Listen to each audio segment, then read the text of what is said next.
大家好，我嘅設計叫做聰明象。喺2021年嘅時候，我第一次接觸實體編程，當時就已經覺得好有趣。喺2024年仲為學校贏咗 MATATA Lab 實體編程比賽嘅冠軍。我嘅老師仲送咗一部 FeasiBot 嘅機械人俾我。但係2024年，我嘅祖父因為病嘅原因令視力受損，仲要用到拐杖去幫助佢走路。喺嗰個時候，我就決定用 FeasiBot 去設計一個聰明象，協助行動不便或者視力受損嘅老人家去改善佢哋嘅生活。隨住年齡嘅增長，視力往往會惡化，而智能手杖就可以幫助嗰啲有視力問題嘅人。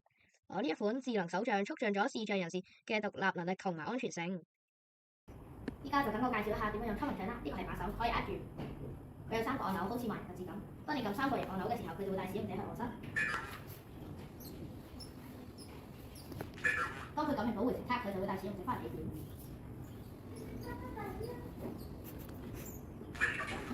撳正方形按鈕就會帶使用者去廁所。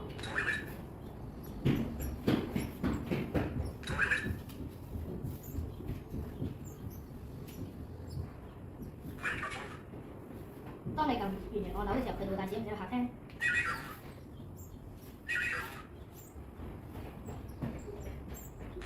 咁樣就可以帶使用者喺屋企唔同嘅地方㗎啦。呢個係 FeasiBot 嘅程式碼，唔同嘅使用者都可以根據需要去設定路徑，等聰明象帶領使用者去佢哋屋企唔同嘅地方。呢個係 Microbit 嘅程式碼，可以檢測環境入邊溫度同埋水位，可以提醒使用者屋企入邊潛在嘅危險。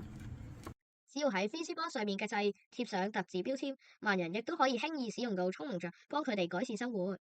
我知道目前 FeasiBot 仲有好多可以改善嘅空間，所以我會學習更多程式語言，希望未來可以更進一步升級聰明象嘅功能，包括令佢可以連接到 Google Map，令佢喺戶外都可以使用，並增加佢嘅社交活動功能等等。多謝。